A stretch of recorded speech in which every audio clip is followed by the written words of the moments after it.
Notre voyage à travers le temps et l'histoire nous mène désormais au cœur de l'Asie du Sud, au tournant des XVIIe et XVIIIe siècles. Au cours de cette période, les grandes puissances européennes telles que la France, l'Angleterre ou les Pays-Bas établissent de nombreux comptoirs commerciaux dans la région, notamment en Inde. De ce fait, nous disposons aujourd'hui de nombreux récits comptant les voyages d'occidentaux vers l'Asie. Par le prisme de ces différents voyages à travers le monde, Comillinus nous conte l'histoire de la Compagnie des Indes orientales néerlandaises qui exista de 1602 à 1799. À son apogée, la compagnie disposait de nombreux monopoles sur le commerce de différents biens entre l'Extrême-Orient et l'Occident. L'édition ici exposée porte un intérêt qui lui est propre et qui est lié à l'histoire du traducteur qui l'a produite. René-Auguste Constantin de Renneville, lorsqu'il publie le premier volume du recueil en français en 1702, dédie le début de l'ouvrage à un certain Chamillard, contrôleur des finances et ministre de la guerre. L'ironie du sort voudra que ce soit ce même personnage qui soit à l'origine de son embastillement cette même année, Constantin de Renneville ayant été assez imprudent pour écrire des vers satiriques contre Louis XIV et Philippe V, roi d'Espagne.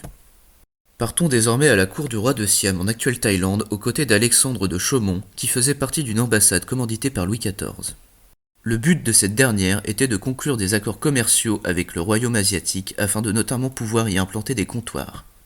Parti de Brest le 3 mars 1685 à bord de l'Oiseau, un vaisseau de 46 canons et accompagné d'une frégate qui en compte 24, il parvient à destination le 24 septembre de la même année.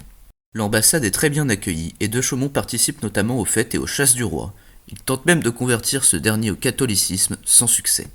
Il repart finalement en décembre avec deux émissaires siamois qui rencontrent Louis XIV à Versailles en septembre 1686 et c'est cette même année qu'il publie le récit de son voyage. Au final, la mission a été un échec total sur le plan religieux et n'a pas obtenu de grands résultats sur le plan commercial.